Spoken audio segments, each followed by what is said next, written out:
Okay, my name is Bill Albers. I'm here almost 3 years working on this B-17 project.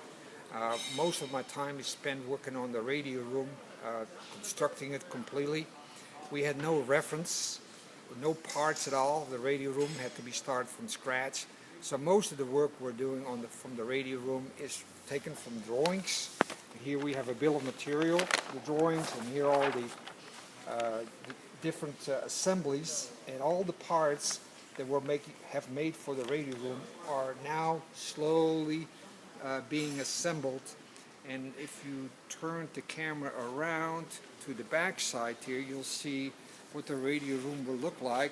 The radio room, the top section, that is where the hatch will be mounted to. We have the radio room consists over that section there where the clicos, which is the little things that are sticking up. All of this is called the radio room. Below the radio room is a set of camera. There's a camera and a viewer. This is the camera mount. This is the camera. We have both of those devices. Here you see a picture of the assembly of 1942. And if you go a little bit more to the right, you'll see here a picture of what our radio room looked like with the radios in there.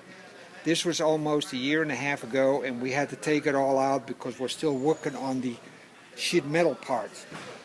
This here is a picture of a radio room of an airplane in Duxford, England. So that kind of gives you an idea what the radio room start is. So all of this here is part of the radio room. We riveted all the skin on there. This is the top hatch. That piece out there, we're now in the final stages of assembly. The next thing will be riveting, and then hopefully we are done with the radio room. Every airplane of a B-17 had a radio room. The radio operator was this one right here. The radio operator, he was also a gunner. He sat out there on the left-hand side. There was one seat and a table. On the right-hand side in the radio room, we had two seats, and those two seats were for the gunners. When they were not shooting, the waist gunners, they were sitting there on those two chairs. The chairs, the three chairs in here are also finished, and they're made by the high school students under the direction of Frank Drain. You want to stop that for a second?